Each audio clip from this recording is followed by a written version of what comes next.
So, Aaron, why don't you start us off with Indiana? What is their report card looking like for this year and looking Absolutely. forward to next year? Yeah, starting off in the Big Ten. So that first parameter we talked about, expected record versus actual record. Without a doubt, going to give them an A plus here, right? Um, the preseason expectation for them was to win around 8.5 wins, right? So we saw that amazing season they had last year. Yet analysts were like, okay, they're still going to do decent, but they're going to fall off a little bit.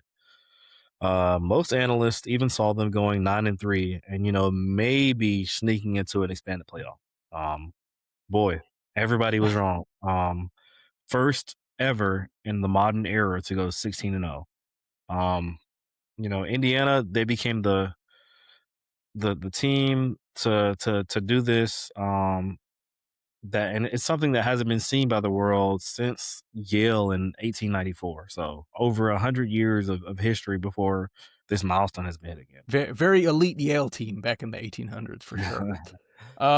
Cool. Yeah. So I think we gave them an A plus on that one. Can't really do much better. First team to ever get 16-0 Mhm. in the modern era. So that's great.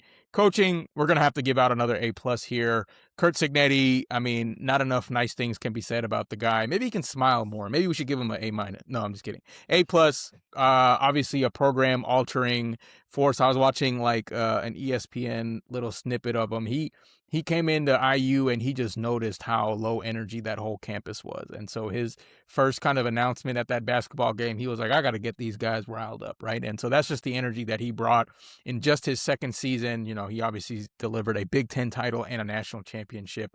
No need to Google him anymore. Everybody knows about him. They one interesting stat I saw that I think can relate directly back to coaching. The Hoosiers went 15 consecutive games without losing a single fumble, and that's the only team to do so since 2004. And so, again, I think that's coaching, that's fundamentals.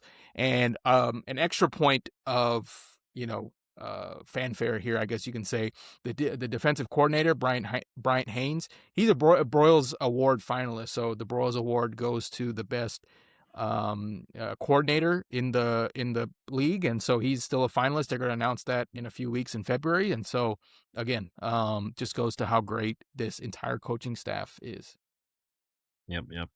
Absolutely. So again, we gave them an A plus on the coaching. I believe they deserve it with how quickly they turned this team into what they are today in a matter of a couple of years.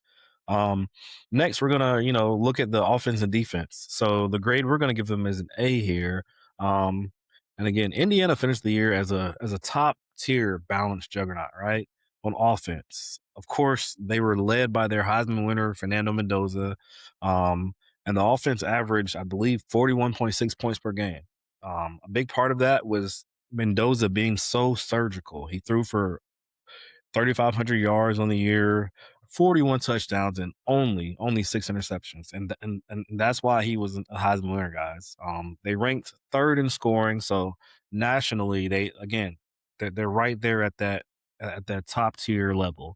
On defense, on the other side of the ball, the multiple 4-2-5 scheme under Bryant Haynes was a nightmare. Only allowing 11.7 points per game, very, very elite. Second in scoring. They were specifically elite against the run. They ranked second nationally by only allowing about 77.2 rushing yards a game. Yeah, crazy stats on the defensive side. Just goes to show why Bryant Haynes is even in that short list for best coordinators.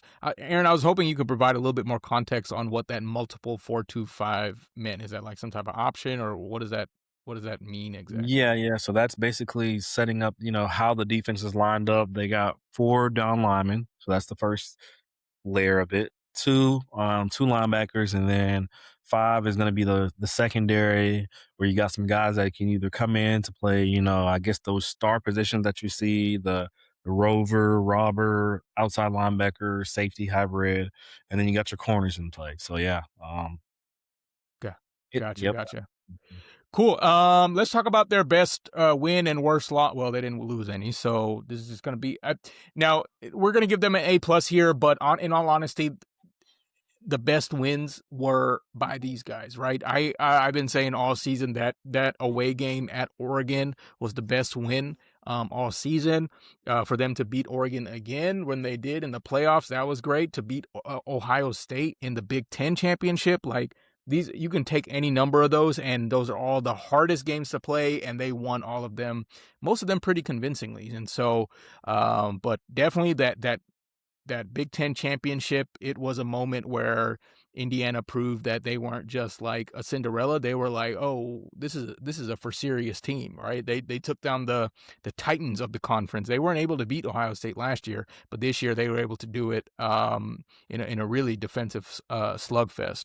I mentioned they beat Oregon twice, and then yeah. So I mean, there's what was they had a couple close games, but even that Penn State game, I think that would have been like the worst loss if that counted, but that ended up being a very impressive win. So, yeah, A plus there across the board. Yeah, yeah. I mean, if you look at the run they had on their last, I believe, 4 games, beat Ohio State, blew out Alabama, beat Yeah, Oregon for the second time, and then you beat arguably the hottest team second to you in the college football playoff, Miami. So, just an impressive run. I mean, they didn't slip up, and if you take if you take the top like 10 most impressive wins, no matter what your kind of standard is, what they have like 5 or 6 of them.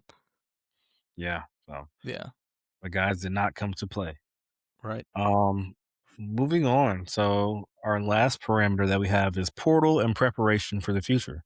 We're gonna give him an A minus here. Signetti, he has used the portal as a surgical tool rather than a clutch, right? So 2025, we saw that in action. He brought in some key additions, the Heisman winner, Fernando Mendoza.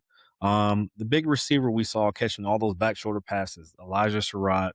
You know, he proved to be the lottery ticket to help go on that championship run. Um, looking ahead into 2026, um, they've already landed, you know, their apparent heir to the quarterback throne. They got Josh Hoover out of TCU. He's thrown it for over 9,000 yards in his career. So I'm sure he'll step into this offense and almost keep it just as productive. Um, big shoes to fill, but they're confident in him, obviously.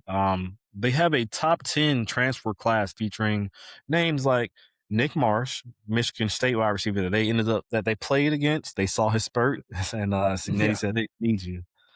Um, they got AJ Harris, the DB who once played at UGA and Penn State, coming there, and then yeah, got a lot of other guys on the team. I think they had a total of around 31 guys coming in. Uh, don't quote me on that, but I think that's on the slides. Yeah, the Hoosiers, they are not going anywhere. That we should see them competing at the same level of play next year.